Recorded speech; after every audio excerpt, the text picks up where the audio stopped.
लहानपणापासून आपल्यापैकी अनेक जण स्वप्न पाहतात.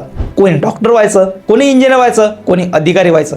स्वप्न पाहणारे खूप असतात आणि त्यासाठी शेवटपर्यंत झटणारे फारच थोडे. गुजरातचे गणेश बऱ्या त्यापैकीच एक. घरची परिस्थिती हालाकीची होती. उंची फक्त 3 फूट, वजन अवघं 20 किलो. लहानपणापासून लोकांचे टोमणे ऐकायचं, नकार आणि मर्यादा त्यांच्यासोबतच होत्या. पण त्यांनी ठरवलं होतं मला डॉक्टर व्हायचं आहे. 2018 मध्ये त्यांनी MBBS साठी अर्ज केला, पण उंची कमी असल्याचं कारण देत मेडिकल काउन्सिल ऑफ इंडिया ने थेट नकारच दिला. इथे अनेक जण थांबले असते, पण गणेश थांबला नाही. आपल्या शाळेचे प्राचार्य डॉक्टर दलपतभाई कटारिया यांच्या मदतीने त्यांनी न्यायालयाचा दरवाजा ठोकवला.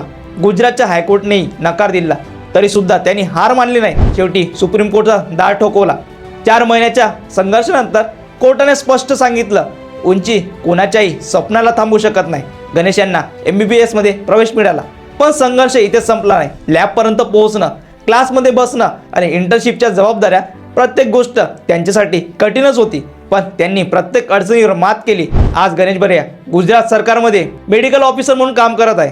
ते रुग्णावर उपचारही करतात, जीव वाचवतात आणि हजारो लोकांना सांगतात स्वप्न उंच असायला हवं, शरीराची उंची नाही. तुम्हाला ही प्रेरणादायी गोष्ट माहीत होती का? आम्हाला कमेंटमध्ये नक्की सांगा आणि महाराष्ट्र चॅनलला फॉलो करायला विसरू नका.